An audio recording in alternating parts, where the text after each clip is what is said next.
Good afternoon, everybody. It is 3 minutes past 12 noon. It's Jim White and it's Simon Jordan, and we are live on talkSPORT. And as always, we're streaming live on YouTube and your smart TV. For all the information on how to watch the show, and so many of you do it today, and it thrills us that you do, just head to talksport.com/watch. Thanks for all the texts and the tweets, the messages. 81089, many of you getting in touch. That is something we encourage all the time. Many Chelsea fans get in touch saying, this is just the start. We won the Conference League, and now the Conference League trophy last night, Europa, of course, and now we're in the Champions League next season. Big things expected ahead of next season by Chelsea fans. We shall see if that comes about. What we know is this: we're just 6 weeks away from what is a huge heavyweight clash between Oleksandr Usyk and Daniel Dubois at Wembley Stadium on the 19th of July, the very venue where Daniel Dubois did a job on Anthony Joshua, of course. Now, fight camps are well and truly underway. With us here in studio this lunchtime is talkSPORT fight pundit Ade Oladipo. He's that and many other things. Ade, good afternoon to you, mate. Afternoon. When you said 6 weeks away, I'm like, wow, I can't believe how quick it's coming. Felt like ages ago when they announced it, and now we're creeping closer. Great fight. It's just around the corner, to be quite honest, Ade. And you join us, myself and Simon, at a time this Thursday lunchtime in which we are given a unique insight into the training facilities of a top fighter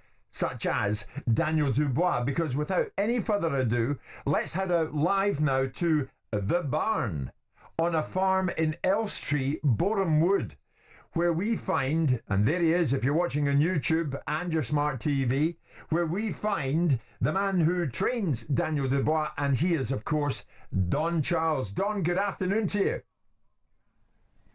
Good afternoon to you, Jim. Good to speak to you. Thanks so much for inviting us in. This is where it all happens. Describe the place to me, because this is where Daniel is doing all his hard graft, right? Most definitely. When you go into camp is where it's like a tent. Wherever you pitch your tent is your camp. So this is where we've opted to do camp here in Boreham Wood at the farm. Park gym at the farm in Boreham Wood. Yes, indeed, this is where we are. This is where we prepared for Anthony Joshua, and this is where we've opted to prepare for Oleksandr Usyk. I mean, whereabouts are you? And Ade's going to come in on this with me. Are you quietly out the way of things? Is it the seclusion of it that you like? Because as I understand it, Daniel can nip outside and see Wembley in the distance, and that's motivational in itself.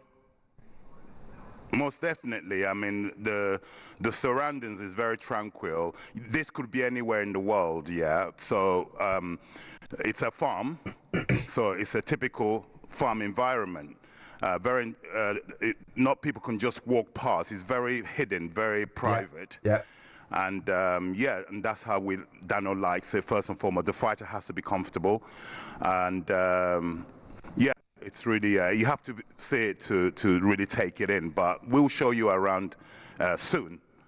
Excellent. I like it. It is almost a secret camp, isn't it? No one knows where it is. No one knows how to get there. It's very reminiscent of like Big Bear in America. There's a training camp called Big Bear in America where once you go to Big Bear, you shut yourself out from the outside world, and it's just training, and it seems to look like that. By the way, look at Don's arms there. He's in shape as well, isn't it? Oh, yeah. It's almost like he's in camp. Like he has to get in camp to get Daniel in camp. We're in camp. Funny you should say that, Ade. Good afternoon, by the way, Ade. Afternoon. Right. So, when the rules we have here, once our fighter is in camp, the whole camp, the Team Dubois, everyone has to stay disciplined. You have to have a certain level of fitness to be in the camp, basically, to give the athlete the best of you. So, yes, I am in camp. If the fighter is in camp, I'm also in camp, and my team members are also in camp. Don, discipline.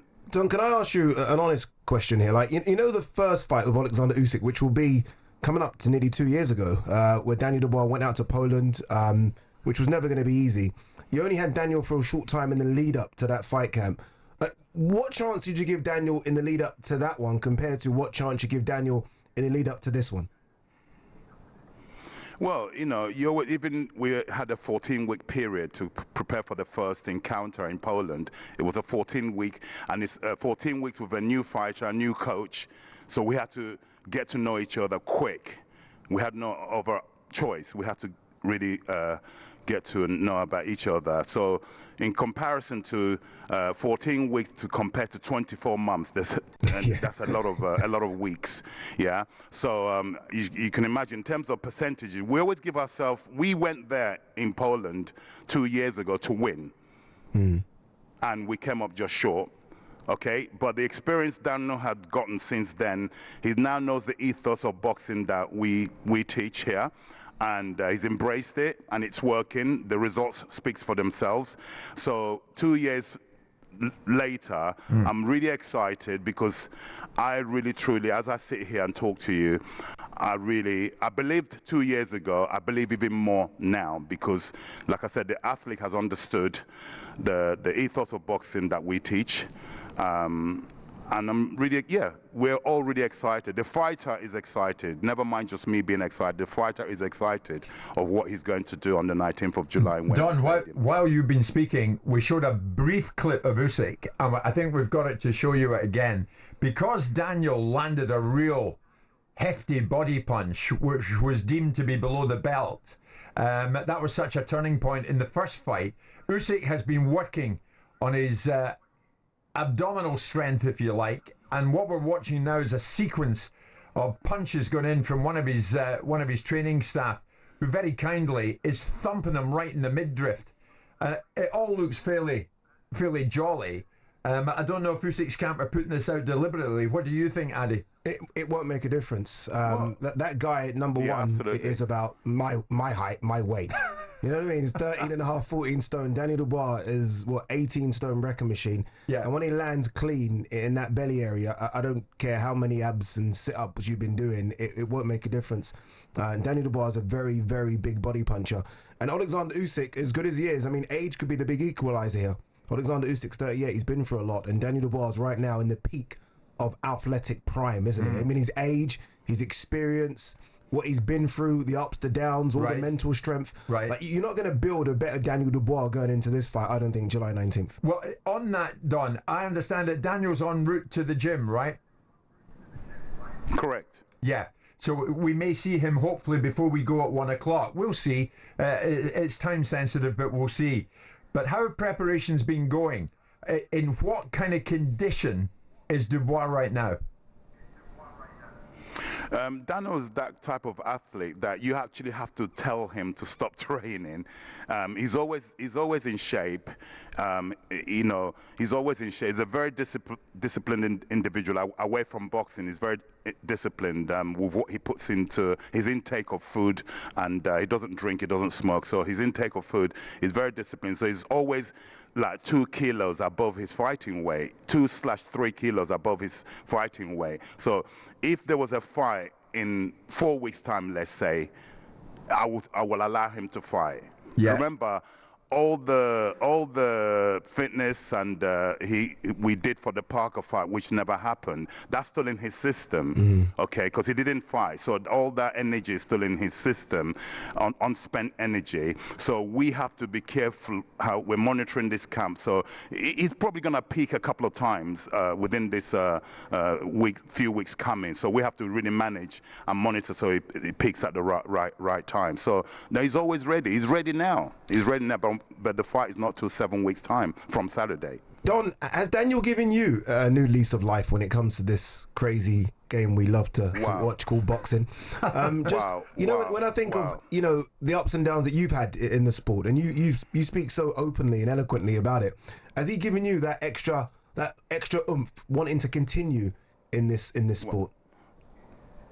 Well, most definitely. I've never really considered quitting in the first place, but nevertheless, since Daniel Dubois came into my gym, like you said, it's a new lease of life. Yeah, it's almost like an injection, to go forward and try and achieve what I came into the sport to achieve, is to produce one world champion, and multiple world champions, but I've produced one now. So, like I said, God forbid should I check out from this planet today, I'll die happy because I've achieved what I came into the sport to achieve.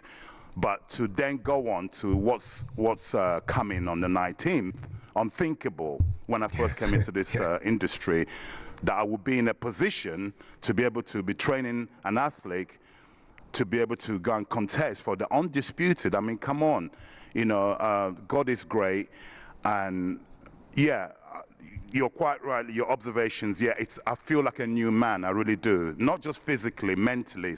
A lot of it is how your mind, you know, mentally. I feel rejuvenated. I feel recharged. Not just me, my team. I've had a long-standing team, namely Ian Dewberry, who's my my training partner, who doesn't come on camera, by the way, but he does a lot of work off camera. And we've been together from the beginning. And we both always remind ourselves, because we never take it for granted ever, because we know how hard 25 years it's taken to get here, and we intend on staying here. Don, can I just take you back to Daniel and ask you the difference between Daniel Dubois that you inherited, that lost to Oleksandr Usyk, and the Daniel Dubois post Jarrell Miller, Filip Hrgovic and Anthony Joshua? A difference as a fighter and difference as a man. Yeah, Simon, good afternoon. Hi, mate. Yeah, so basically, the question is you asked me is that, yeah, he's developed in all areas, even away from boxing. He's matured as a person. You know, he was 25 years old when we started working together. He's now 27 years old. Yeah, he's matured in every sense. In the boxing sense, obviously, like I said, it's taken this period of time for him to understand the ethos. Remember, I'm not teaching Daniel Dubois how to box. He already can do that. He came to me as a ready-made fighter. I'm merely noticing the areas that I needed to tweak, to put layers, I call it layers, putting layers on him. And that's what we've done for the past 20 months. Because by the time this fight materializes, it'll be 24 months. So all I've been doing is like an architect. You keep putting layers and layers on things that are needed. If it's not broken down, there are fundamentals that he came to me with that I won't tamper with it. But like I said, you have to recognize the areas that he needed improving, and that's what we've been working on. So he's matured in every sense. He's more experienced, and he's in a very good place. The worrying thing is, Don, Usyk's probably improved as well, hasn't he? Oh, most definitely. I mean, you're coming across, no matter what happens on the 19th to Usyk, I believe I know what's going to happen, but I'm not God. Usyk goes down as a generational great, right? So irrespective, he's done his bit. Yeah, he's aspiring to do more, obviously, and he's in our way to achieve what we want to achieve, and we're in his way to achieve what he wants to achieve. No, he's come on. We're sitting here. I'm sitting here, should I say, preparing my guy Daniel Dubois to go and he's the King Slayer, as he's known now, Daniel Dubois, to slay another king. He slayed one king back in September. He's about to slay another king on the 19th of July. Brilliant, Don. Listen, we're thrilled you've given us an insight, and you've allowed a camera in and us in to your sacred area, the barn, today, this farm on Elstree in Boreham Wood. Don, thank you for your time. We're going to return to the barn, and Daniel Dubois is heading in that direction very soon. Stay with us. We're live on talkSPORT. We've been Jim White, Simon Jordan, Ade Oladipo, live on talkSPORT, courtesy of Selco. It's where the trade goes. Well, it's a different boxing hour this lunchtime, because we're not just coming to you live from this smaller than usual studio here in the news building at London Bridge, and we're heading upstairs to the 17th floor fairly soon, Simon. I was speaking to the lads working in the new studio, and it's coming along beautifully, so I think you're going to like your new surroundings, put it that way. But in the meantime, we're making do with this, and we're making do fine with it. Ade Oladipo is alongside Simon and myself, but this is unusual in that we are coming from two venues, really. This one here and the barn over in Elstree, Boreham Wood, the actual venue from which Daniel Dubois prepares on a daily basis for, in this case, this upcoming fight against Oleksandr Usyk. And who do we find in the barn? Having been speaking to Daniel's trainer, Don Charles, we find Spencer Oliver. And I think Spencer is coming to us live from the barn. There he is. There he is. Spencer, good afternoon to you. I think Daniel's on his way, is he? What do you make of the barn and the atmosphere of the place? He's He is, guys. He's on his way now. And let me give you a little bit of colour of what's going on in here. This very ring that I'm sitting on was the ring that I used to train in. Used to be owned by Lennox Lewis. It was in the Lennox Lewis College. This is where all the sparring went with the guy. The previous guy was the undisputed world heavyweight champion, Lennox Lewis. He'd done all his work in this very ring. And we can see it right above me there. It's set up like it is in a real contest with all the lights and everything to give Daniel those comfortable surroundings. Daniel up on the wall. We've got the sand pit over here as well. And that's where he works with those legs. When you get into those penultimate rounds, 10, 11, 12, when it starts getting hard, you know, that sand pit conditions your feet for that. And this is the most crazy thing. We've got the bags here as well, guys, where Daniel whacks away on those from time to time after those grueling training sessions that he has, sparring and doing the pad work with Don Charles and the rest of the team. But this is the craziest thing of all, guys. This barn here, as you said, in L Street, Boreham Wood.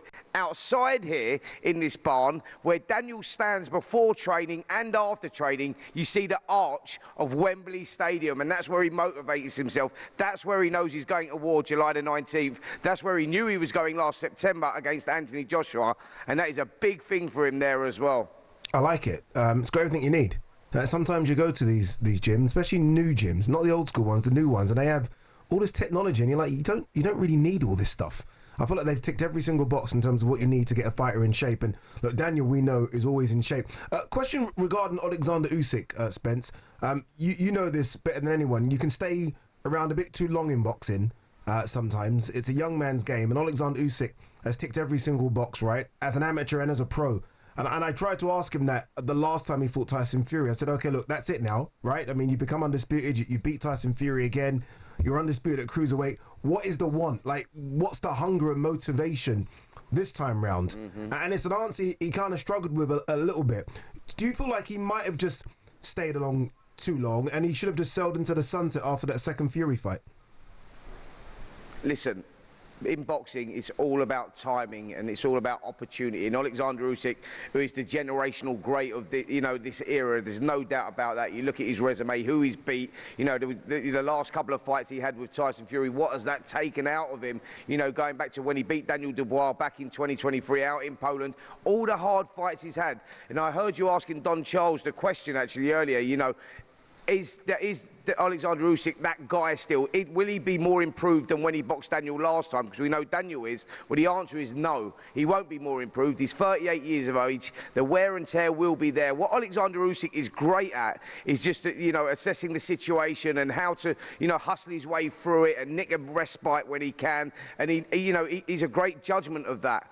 But he will not be improved as a fighter. But we know Daniel Dubois is improved as a fighter. I think that was the fight that possibly moulded him the last fight. He's learnt a lot from that. He's gone on and he's had good victories. You know, you saw the Jarrell Miller fight that he had and the Filip Hrgovic fight he had, and then more recently Anthony Joshua. And you've seen those improvements and the development all the time. This kid's still 27 years of age. So he's a different animal. Usyk's not a different animal. It's just that whether Daniel Dubois has got to that level, that stage, and he can beat him. But he's got a real chance. If any heavyweight out there right now can beat Oleksandr Usyk, it is Daniel Dubois. And this kid fancies it. He really fancies it. You've seen how rustic and raw it is in here. Yeah. He loves being out here, in these surroundings. And I think back here, am I right, Simon? I think you're leaning towards Daniel to do the job this time. I think it's a very tough ask. I mean, I think materially, Oleksandr Usyk lives the perfect life. He's a consummate professional, so he hasn't changed the way that he trains or prepares himself for fights. I don't think he's been in huge wars that will jeopardise him from the next point. So I don't think he's around too long. It's about the motivation. But Spencer's absolutely right. We've discussed it in length. This is about whether Daniel Dubois can enact what Don Charles wants him to do and do to Oleksandr Usyk what no one has been able to do. We put aside the low blow discussion, put aside that debate. No one has really been able to deal with Oleksandr Usyk since the day he stepped into a professional boxing ring. Yeah. And that's the task that Daniel's got in front of him. But this could be, and I think there's a distinct possibility, it may be Daniel Dubois' moment. And Spencer, how and why is Anthony Joshua still being indexed to face the winner of Dubois Usyk? Well, I don't know that he will. I know that it's been mentioned out there, and I think that there's been talk of Riyadh Season doing him a 2-fight deal or a 3-fight deal. Where does that land? Is it Deontay Wilder? I've heard that, and Gerard Anderson as well. His name's been thrown into the mix. Even Martin Bakole. But you go realistically, the winner of this fight on July the 19th, boxing Anthony Joshua, I don't really see that. I think that Joshua's got, he's got his own path, and he has to build his way back into title contention. But one thing we do know with Anthony Joshua, he's in the twilight of his career, and he probably got 2-3 fights maximum left. Yeah. But going in with the winner of Oleksandr Usyk, Daniel Dubois next, would not happen, I don't believe. Well, Spencer, the reason I ask, and Ade, you'll be aware of this as well, Eddie Hearn, of course, AJ's promoter, Spencer, he'll only fight once this year. He'll be good to go in the middle of September. We'll know for sure if Fury's going to return or not. But Joshua's opponent will also depend on what happens in Dubois-Usyk fight. Yeah, that's if Dubois wins. If Usyk wins, then obviously AJ's got 2 defeats. It doesn't make sense. If Dubois wins, it's not necessarily. In there, though, it's not necessarily. I like our spot in that respect. I agree. It's not necessarily a deserving in terms of. Does AJ deserve it from what he's done lately? It's deserving based off the fact that AJ is still, when it comes to British boxing, alongside Tyson Fury, the biggest draw in boxing. Daniel Dubois would want the fight. AJ would want the chance at a rematch, and it will do big numbers. And I think it's a fight that, look, it only happens if Dubois wins. If Usyk wins, it certainly won't happen. Very quick one on Daniel Dubois, Spence. If he beats Oleksandr Usyk July 19th, where does he then jump in terms of the all-time British heavyweight rankings? Like, Lennox is considered the GOAT, right? I mean, no one's going to jump Lennox regardless of what they do. Does he jump Fury? Does he jump AJ? Like, where does he jump? Well, he jumps right up in that conversation. That's certainly where he jumps. But what we must remember, Ade, is that we're talking about a 27-year-old kid here, who's had that development. He's now come into his own. He won the WBA regular title, and he went on to win the IBF title, and now he's looking at undisputed. If he becomes undisputed, he's in that conversation straight away. But I think that it's the longevity of how long he's there and what he achieves after that, who he fights after that. I mean, these conversations, obviously, he's going to be right up there right now, but these conversations are still going to be ongoing, because I still think we see Fury in the ring. We see AJ in the ring again, and it all depends on what happens with those guys, and obviously with Daniel Dubois as well. But it's exciting times for British fight fans, for sure, because we've got the heavyweights around at the moment, but Dubois is the new kid on the block, and he could be the one that cleans up.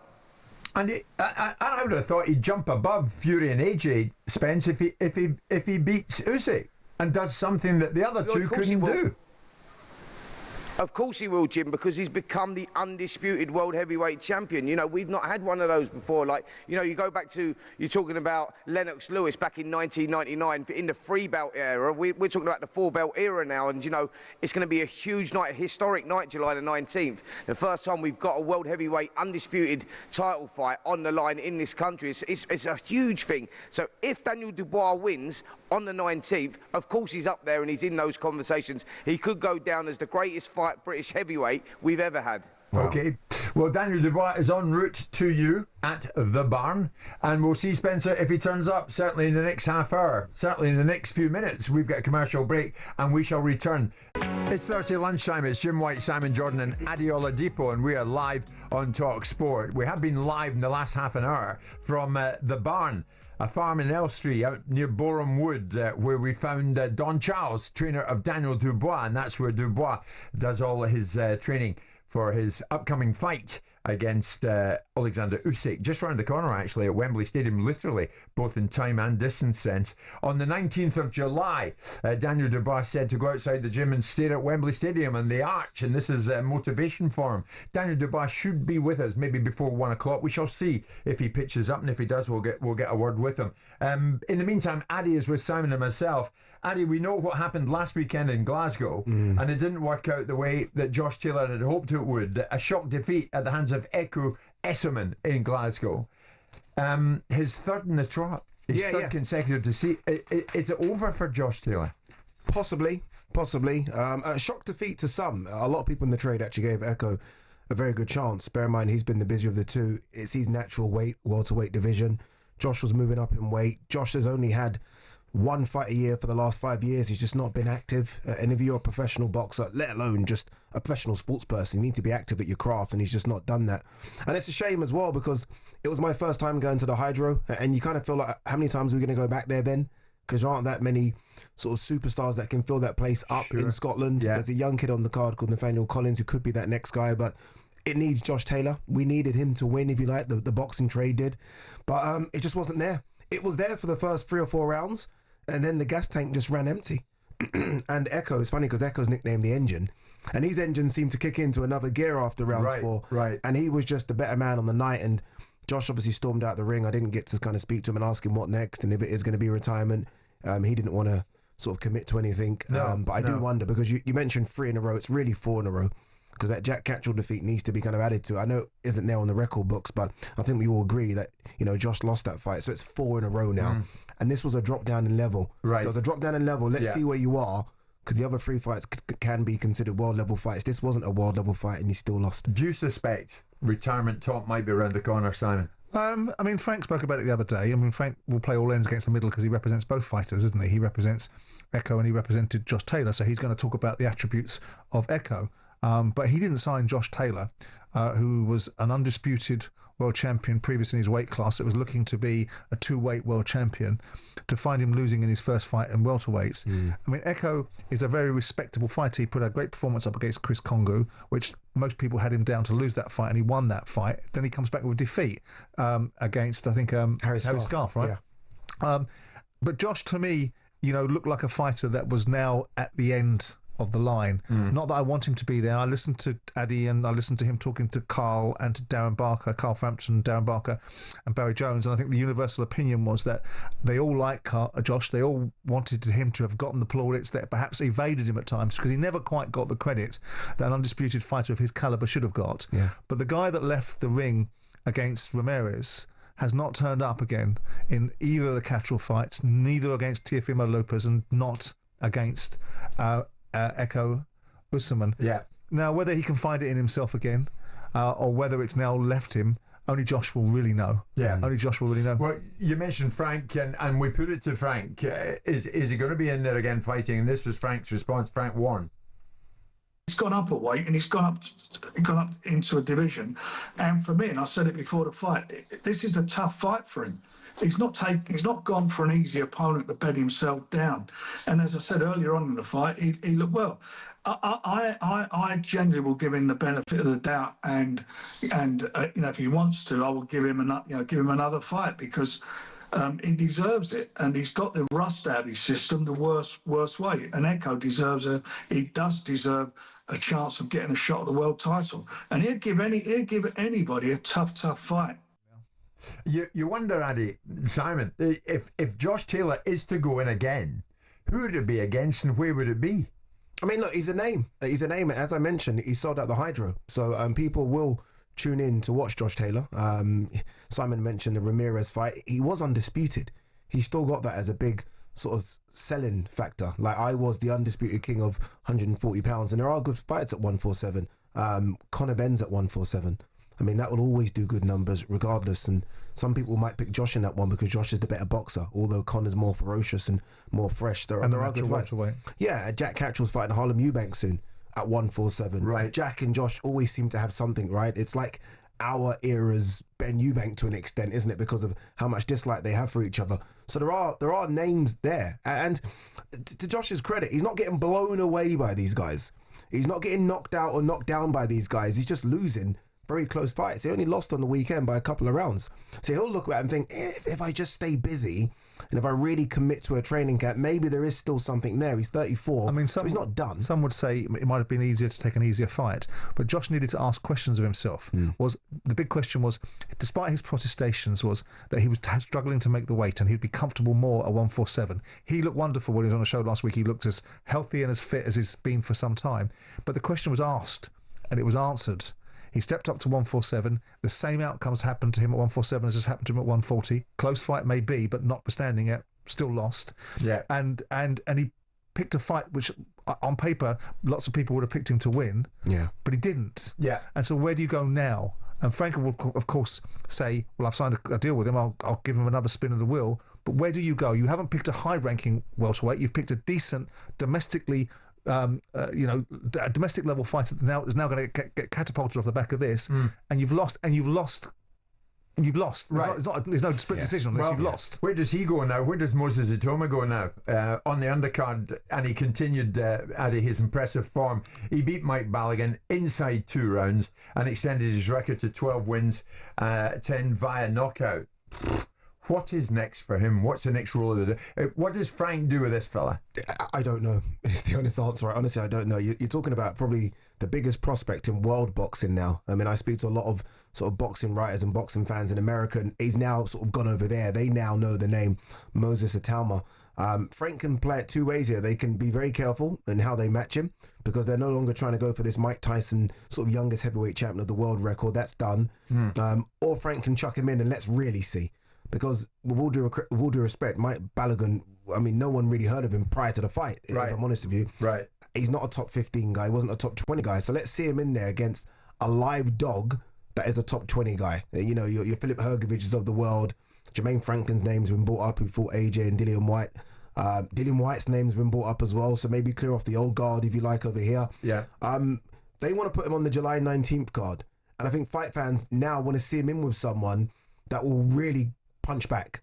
Because one thing we haven't seen with Moses, and it's not his fault, we haven't seen him chinge yet. So we don't know yet, do we?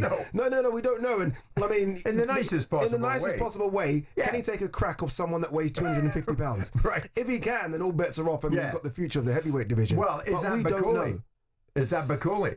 Is it Martin Bakole? I mean, I saw Frank. I was watching the show, and Frank was really kind of digging at Martin Bakole. Yeah, very. And I was like, steady. Martin Bakole is still a very good fighter, and he was ringside, and he's up for the fight, Martin Bakole, and I think that'll motivate him as well. Look, we know he's a big boy, too big, I think, at 300 pounds, but if he can get to the 280 he was against Jared Anderson, that's a very tough fight for Moses. It's a very tough fight for Martin as well, but I think that's the one we want to see. You probably heard it, Ade, because before he beat Balogun, Moses Itauma was the topic of conversation, and certainly Billy Nelson, Martin Bakole's trainer up in Scotland, was none too complimentary about what Moses Itauma had maybe done or not done up until now. I mean, he's an outstanding talent, but he's not beat anybody of note yet, is he? So why would you give him the opportunity? Well, if we never had like for talk's sake, if we never fought for an interim world title or a final eliminator, if there was nothing in the pipeline for Martin, then we'd entertain it. Okay. Is Itauma now above Martin Bakole in terms of being a member of the Who Wants Him club? Yeah, because there's a different reason for it. Because Moses Itauma is a young, up-and-coming fighter with all the noise around him, with all the expectation. And Martin Bakole is a different animal. There wasn't the draw from Martin was remote, wasn't he? He wasn't visible a lot of the time. You know, he wasn't available to the media in a certain way. He's not as media savvy. And Moses is actually, I think, a better communicator already than perhaps Martin is. So he presents his own set of challenges, and of course, in his recent performances, he took the money.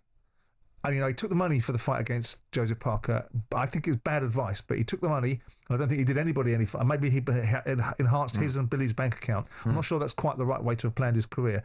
And then he goes into the next fight, which he needed to win, and he doesn't win against a Jagba, and that's now makes people look at Bakole. It's such a instantaneous reaction, like everything in sport.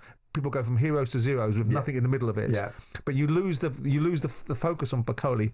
It's Itauma. I'd like to see him in with Hrgovic. I'd like to see him with someone like that, or Frank Sanchez, or someone like that that's inside the top 10, 15 in the world that will punch him back. Yeah. I mean, Sanchez didn't punch Ajak Kabiel back, so maybe that's not the great answer. But I'd like to see him with Hrgovic. I think Moses Itauma will knock him out, but I'd still like to see him in with him. That's the one, isn't it? That's the one. A lot of people have been saying Hrgovic, and everyone likes the idea of Hrgovic as well. Hrgovic now trained up in Big Bear. We spoke about Big Bear a bit earlier, trained by Abel Sanchez, who's Golovkin's former trainer. And they've never had a heavyweight world champion. So a bit like Don Charles, he wants a heavyweight world champion. He thinks Hrgovic is that guy. Hrgovic will punch back. But we saw Hrgovic against Dempsey McKean, and he struggled, and Moses blew him out of the water. I know it's apples and pears in terms of a comparison, but we saw it, so it'll be interesting, that one. Okay, we'll see in the fullness of time what is next for Moses Itauma.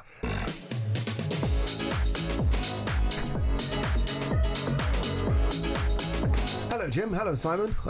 There's been a takeover. Ade Oladipo's in charge this lunchtime. What's coming up this Saturday, Ade? Big one this Saturday. Don't miss a high-stakes super middleweight eliminator as knockout artist Bektemir Melikuziev meets Darius Fulgham, Olympian Darius Fulgham, by the way, in a Vegas showdown live on DAZN. Sign up right now at DAZN.com/boxing. There you go. Who do I send the invoice to for that? That was beautifully done. I would still be trying to pronounce that first fighter's name. Of that, there is no doubt. It's the Summer of Football Stadium fights. Next month, Fabio Wardley takes on Hooney at Portman Road, home of Ipswich Town Football Club. Before that, unbeaten super middleweight Callum Simpson takes on Ivan Zuko, and that's coming out of Barnsley Football Club, Oakwell. Callum's beloved Barnsley, and this is for the European super middleweight title. I'm delighted to say, guys, Callum joins us live this lunchtime. Good afternoon, Callum. How are you? Good afternoon, mate. I'm very well, thanks. How are you? Good, thank you. Listen, how do you feel about fighting at Oakwell? Because you've been there before, you did well there before, and this is the home of your beloved Barnsley FC.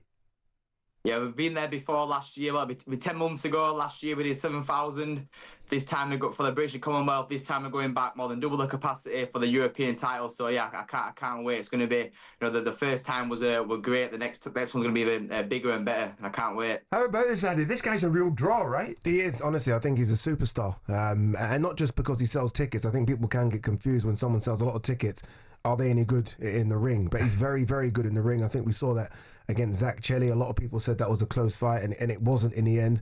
And I almost feel like this fight now against Ivan Zuko is the last fight before he really steps into that world level mix. I think this is it, basically. I think he's there to be funny. I think he's there already. But this is almost the proof in the pudding. Because you've done it the right way, right? Commonwealth, European. Now let's see it when you get into the world mix. And I don't want to sort of hatch my eggs, so to speak, before he gets in the ring. But I think he gets past Ivan, and then it's a case of what can you do with the very best in the super middleweight division in the world. I mean, you'll do well, Callum. This guy is highly rated. In fact, Ade was speaking to Simon and myself about Ivan Zuko in the last commercial break. He's ridden through the rankings, unbeaten in 21 professional fights, a former WBC international champion. So you've got your work cut out for you, have you not? Yeah, definitely, mate. And I think, like Ade just said, then this about stepping up in levels. I've done it the traditional route. I won the area title, the British, the Commonwealth. I've won a WBA international title. You see a lot of boxers these days, they try and go the international title route and they try and sneakily, work the way through the politics and the business of it. But I feel like, myself, I've wanted to come up the traditional way, won the British, won the Commonwealth, the area, defended them both, defended the British against Steve Woodall. Again, everyone thought that were going to be a very close fight just after he knocked out Leron Richards. I've stopped him in the second, fought 3 weeks later against Elvis, stopped him. And then, yeah, we're back out again for the European. Ivan Zuko, 21 wins, 18 knockouts, more knockouts than I've had fights. So yeah, it's going to be a big step up for me. And again, this is what I want. I want to be stepping up in levels. But like just said there yourself, this is going to be, I believe, going to be a breakout fight for me. I feel people think, I do, yeah, we sell well with tickets, and I've got a great support base in Barnsley and Yorkshire to get behind me. But I'm not just a ticket seller, or I'm not just, someone that gets bums on seats. I can actually fight as well, which is the main thing. I was speaking to someone about Callum the other day, and we were like, okay, what's the big domestic showdown for Callum? Obviously, when I say domestic, I mean a world level showdown, but between two Brits. And everyone kept mentioning Hamza Shiraz. Yeah. Obviously, Shiraz is now at 168. He fights Edgar Berlanga in a few weeks' time, and that seems to be the one that we're kind of pointing towards. Like, let's be honest, Chris Eubank Jr. is not going to fight Callum Simpson. Just there's a big size difference now. But I feel like Hamza Shiraz versus Callum Simpson is almost a super fight that I think is brewing for next year. Obviously, providing that Callum gets past Ivan and Hamza gets past Edgar Berlanga.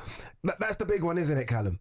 Yeah, that's the fight that I'd love. I'd love that fight. I know Ben Sean's mentioned it before. I mentioned it to Ben a few months ago, and I can remember since I turned pro, I've always been checking. Me and my mates check BoxRec when I were ranked 100th, and as I've worked at the rankings on BoxRec in Britain, and I was number one for quite a while, and now Hamza Shiraz has gone super middleweight. He's ranked number one now. I'm ranked number 2, so I'm not happy about that. I want my number 1 spot back. So hopefully he gets past Berlanga. I know I'll get past Ivan Zuko next week. So if he wants to prove he's the best in Britain or Europe, I'm here and I'm ready for that fight. That's a fight that I love. Simon, I think Callum here seems to me to epitomise why there is so much excitement and optimism around the fight game at the moment. Here he is backing himself as Absolutely. he all should do. Well, we had him in the studio a few weeks ago. Yeah. And, and he spoke very well there. I think we asked him about the light heavies and would he be interested in that particular division. And he gave his answer about wanting to be successful in this division, but didn't rule it out. Listen, I think he's got a real chance here. I mean, I think he'll win this fight coming up. And then it's about where he goes next. He ranked 7 in the IBF rankings. He's in amongst it now. He's got opportunities. I'd like to see him fight for a world title or fight Hamza Sheeraz for a world title rather than it be Hamza Sheeraz versus Callum Simpson for a fight that doesn't have the same gravitas perhaps as a world title fight. And sorry, Jim, and you know what it is? He can fight for a world title. I mean, we look at, obviously, look, Canelo's got all the belts, right? And Canelo's going to fight Terence Crawford. But we look at the guy that Canelo recently fought, William Skull. I'm telling you now, Callum Simpson beats him. And he was an IBF champion. So there are routes to go to get a world title. And I do think once Canelo fights Terence Crawford, those belts are gone. They're going to be scattered. I think Canelo's done what he needed to do with Crawford if he beats him. Yeah. So I think there will be scattered belts. And it's a case of Ben Shalom positioning Callum Simpson for one of those world titles. Callum, thanks for incidentally, there's a bit of pressure on you, mate, to perform against Zuko because those Barnsley fans are coming to see you. 12th in League One this season, so they're looking to you to come through as a bit of a championship type quality. I will say as well, I've actually ranked top 10 in all 4 world governing bodies. So I believe after I beat Zucker, I'll be ranked even higher. And for me, it's about stepping up in levels, hopefully defend the European end of this year, and I want to be pushing on for world titles next year, definitely. But it's like I say, it's a lot of hard work, and I believe in boxer Ben Shaw, my manager, and they'll get the guy me the right way. But again, I want to keep on testing myself and pushing on, and nothing but hard work. That's the only way I've got here, and I'll continue to keep pushing forward. But thank you very much for having me on, guys. I really appreciate it. Top Cheers, man, we enjoyed it. Good luck against Ivan Zuko. What a good lad, isn't he? Nice guy, honestly, really, really nice guy. Yeah. Good division he's in as well. Super middleweight division's a good one. It's an exciting one because there are so many people just below Canelo that are itching to get a chance at a world title opportunity, and he, I think, with Ben Shalom will position himself to be one of those guys. Ade, thank you very much as always. Thanks to Spencer Oliver and Ed, boxing producer, and all the lads out at the barn on the farm at L Street, Boreham Wood, where we spoke to Don Charles as Daniel Dubois is due to pitch up there any minute now to carry on his training in preparation for taking on Usyk at Wembley on the 19th of July. Simon Jordan, I shall see you at the beginning of next week. You will. And I'm looking forward to it already. We're coming up to 1 o'clock this Thursday lunchtime. Jim White and Simon Jordan. Monday to Friday mornings from 10 on AM, on DAB, via the talkSPORT app and on your smart speaker. talkSPORT.